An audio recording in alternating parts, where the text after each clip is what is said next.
كنت طاير من الرياض لجدة. ايوه. ويوم ركبت الطيارة كنت أنا على الدريشة. تعرف إيش معنى الدريشة؟ النافذة. لأن هو ايه الامارات ما اعرف. الله يحييك والله يسلمك. ترى كلمة درجة عندنا. طيب الدريشة. عجلوا بنخلص. فلما جيت جاني واحد معه زوجته والظاهر انهم عرسان توهم جدد. وقف السناب يا اخوي كمل. فهم جو قالوا قم احنا نبي نجي يمين وانت خليك على على السيب اللي هو يعني الممر. السلام عليك. فاتوقع ان البنت مزعله شو اسمه زوجها. امداهم يزعلون. حاصل بينهم يعني خشيميه. خشيميه يعني مشكله. ايوه معايا ابن الامارات. الله توكل على الله. المهم ولا نجالس ولا هي البنت متعلقه فيه.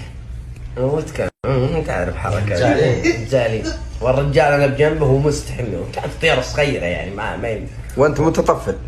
انا من قوه الاحراج انفشلت وانا يعني ما تزوجت انا طبعا هذاك الوقت.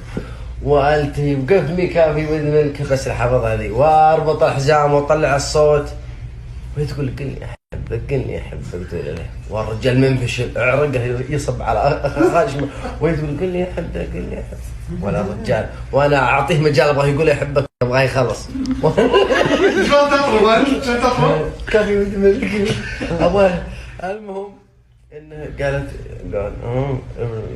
كذا مستحي مني. قالت ايش؟ وقف سناب ولا لا؟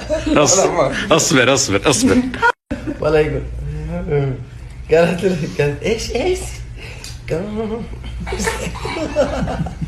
مستحي الله يا لعنه. ولا تبس. قالت ايش؟ قال حبة الله تعال.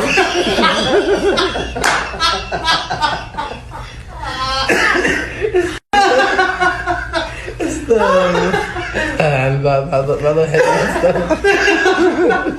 استغفر الله. لا والله حريم على والله.